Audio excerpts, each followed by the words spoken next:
Hey everybody, Darren Garman here with Trot Carey, and we are here with the Heartland Multifamily Show. The place for all things multifamily. And Trot, today we are going to get a little political. We're going to speak our mind about a few things politically that have to do with multifamily. So we're not going to go off on what we think the state of the Democratic Party is, or the Republican Party, or the Independent, or we're not going to go down that road. But we are going to get political because what we're going to talk about today is important. It's important in terms of questions you need to be asking, things you need to know before you get into your next multifamily investment. Okay, and these are questions. These are things that surprisingly many people don't ask. Surprisingly, they find out the hard way later, and they find out at a time that's not advantageous to them at all. But before we jump into the content, let's make sure we mention a couple things. First of all, if what we talk about here on this episode of the Heartland Multifamily Show resonates with you, we would love to hear your comments. We'd love to have that dialogue with you. So make sure you leave your comments, okay? And secondly, this is the place for all things multifamily, real world multifamily. So make sure you click that subscribe button. They got to click that subscribe button so they don't miss out on any future episodes, or making sure they get super fast access to some of our past episodes that are pretty damn good with some good content. Welcome to the Heartland Multifamily Show, the shorter, more profitable path to multifamily ownership and investing.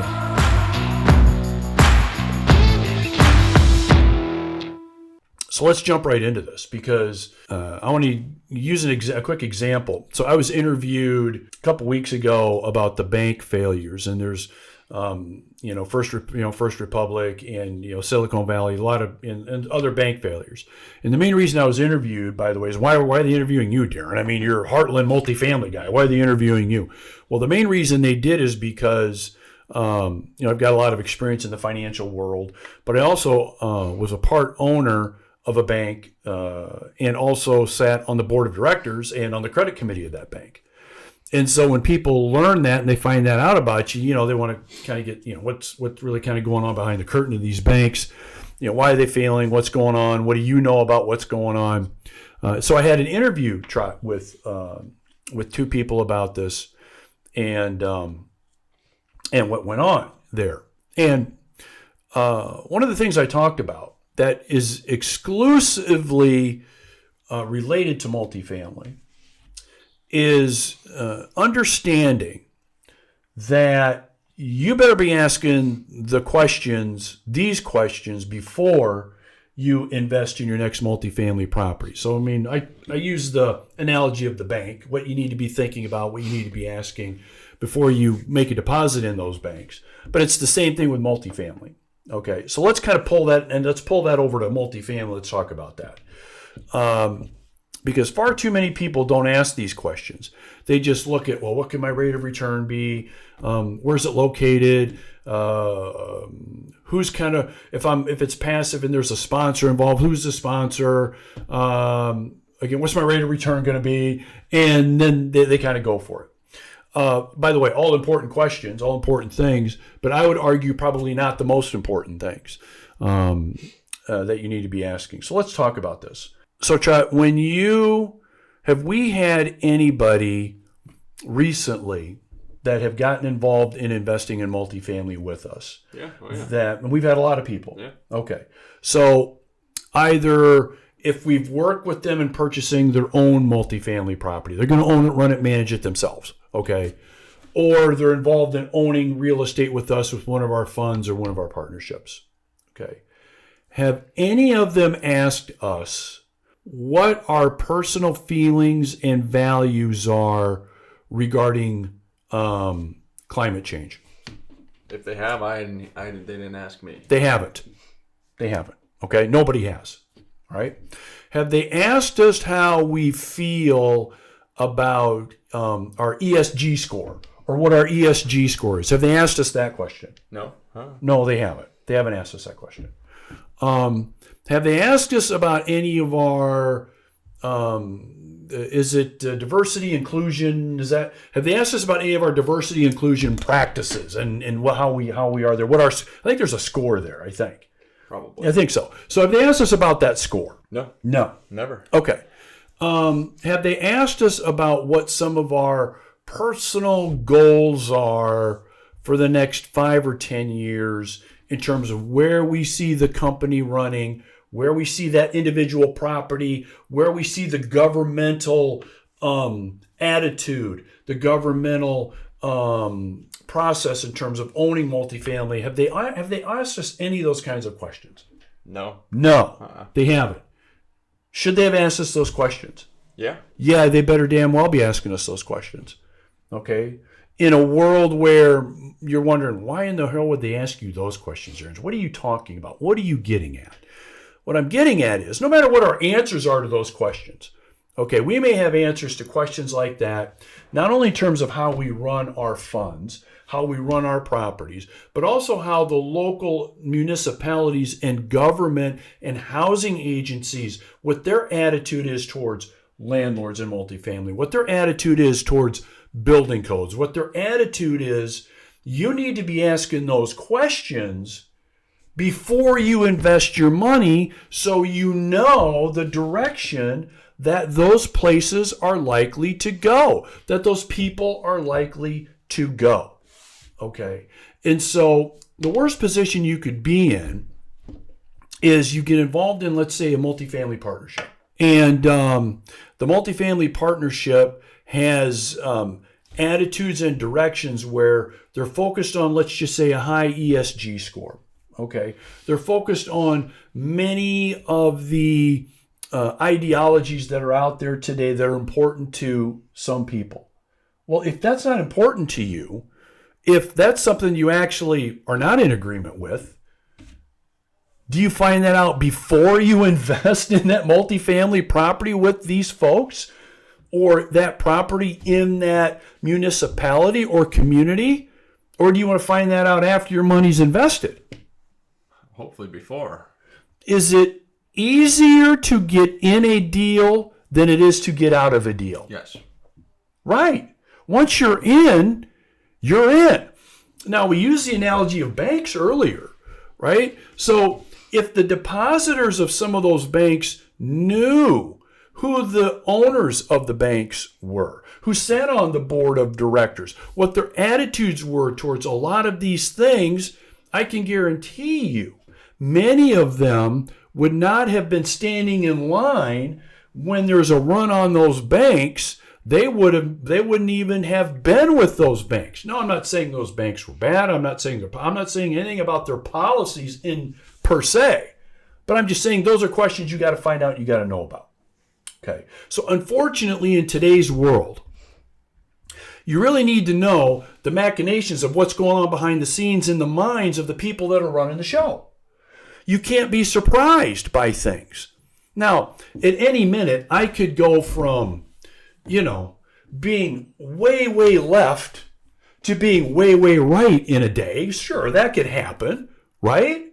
But you need to know these things before, because let's just use how we plan on spending some of our income from our apartment communities this year. So let's say we decide that we want to spend 10% of our budget on climate change education. Okay, we want to educate our residents on climate change. We might even want to put some blurbs in our newsletters to some of our partners on the importance of climate change and why climate change needs to be a number one priority for them. Okay, now let me ask you a question. Let's just say you're not into this climate change thing. You actually think it's kind of a bunch of hocus pocus. I'm not saying you think this. Let's just pretend you think this. All right?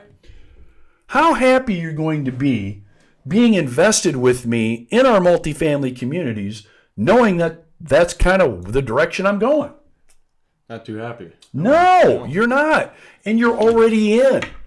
You're already in. So now what do? Well, you got to wait for a little bit for your stock to get liquidated and buy out, or suffer the consequences. It might be a good thing, bad thing, but personal consequences. Right. And the thing is, what happens here though is you want to have the ability to have as much information to make the kind of decision on whether you want to be involved or not as early as you possibly can. And this information is over and above rate of return. It's over and above location. It's over and above what the 5-year plan is, what the 10-year plan is, what the exit strategy is. All of those things are super important. Where it's at, the place, I've talked about how important place is in terms of all that's important. But if you get this part wrong, if you don't know the answers to some of these questions, it can be very problematic. And even when you know the answers to these, and let's say there's a lot of disagreement in terms of your mind in the direction that maybe that municipality is going, and maybe that city council in terms of some of the decisions they're making with apartment communities in there. Okay, you've got disagreement with that. Okay, you don't disagree with the way Trot and I run and manage the Heartland partnerships. Okay, fine. But at least now you can make a decision on whether you want to still be involved or not. Okay, you may still say, yeah, okay, I don't disagree with what Darren and Trot are doing there. I don't really like this Heartland of America thing. I'm not really into that. I think it's actually kind of, I think it's just kind of weird. But you know what? I'm kind of like Trot and Darren. I want to stay in and I'm going to be involved with them. Fine. But at least you can make that decision, knowing what you know. But you don't want to be going into situations and not knowing, or at least not taking some time to investigate. Okay. Because Trot, are we finding, so the most important thing about multifamily at the end of the day are the numbers, right? The most important thing. But are we finding that now we've got to be looking at other things almost equally as important than the numbers? Yeah. Oh, yeah. Yeah. Yeah. And we see it with, the investors that contact us and communicate with us. So a lot of the investors, their first question to us is, are you a landlord-friendly state? Right? Is Iowa a landlord-friendly state? It's basically, oh my God, I've been involved in properties in California. I've owned properties in Oregon. I've owned properties in Minnesota. I mean, I could name other states where, investors have contacted us with nightmare stories about owning multifamily in those states. And so, the first question they've got is, hey, are you a friendly state? Their first question isn't, what's the rate of return? Their first question is, what's your holding period? They want to know that. And it used to be, you wouldn't even have to ask that question. But now we're at a point where questions like that need to be asked. Questions like that are being asked, and they should be asked. And so if we kind of come full circle with this, Trot, so I want you to look into your crystal ball, okay?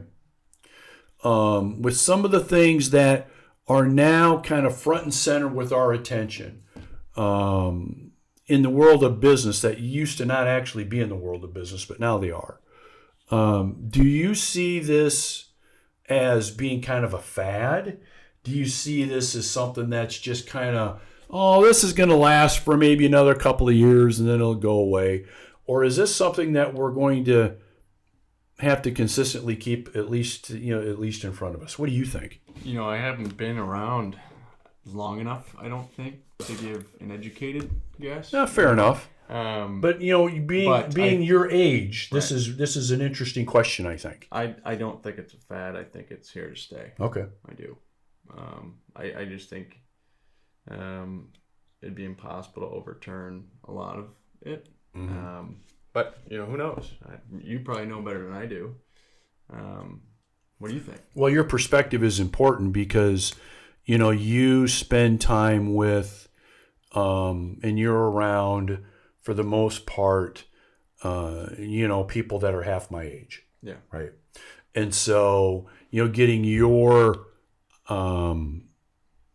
crystal ball out and kind of seeing where you think this is going based on that, I think is a telling thing, because, I still want to be, I still want to go back to a lot of nostalgia of when I was a kid and how things used to be, when I was your age and how things used to be. And obviously that's no longer the case. Right. And, the main reason for this episode is because, investors and us, we're dealing with a lot of things that we just haven't dealt with before. And we've got to be asking these kinds of questions, just so we know from a knowledge standpoint. And to hear you say, a guy that's half my age, hear you say, Darren, this is going to be around. And this is something that investors need to be having front and center. They need to, at least as part of some of the boxes that they need to check in terms of understanding what they're getting into, who they're getting involved with, need to be definitely part of it. And that's going to be the case, right? Yeah, that's what you're saying. Right. It's good insight. That's good insight. And so let's kind of come full circle here.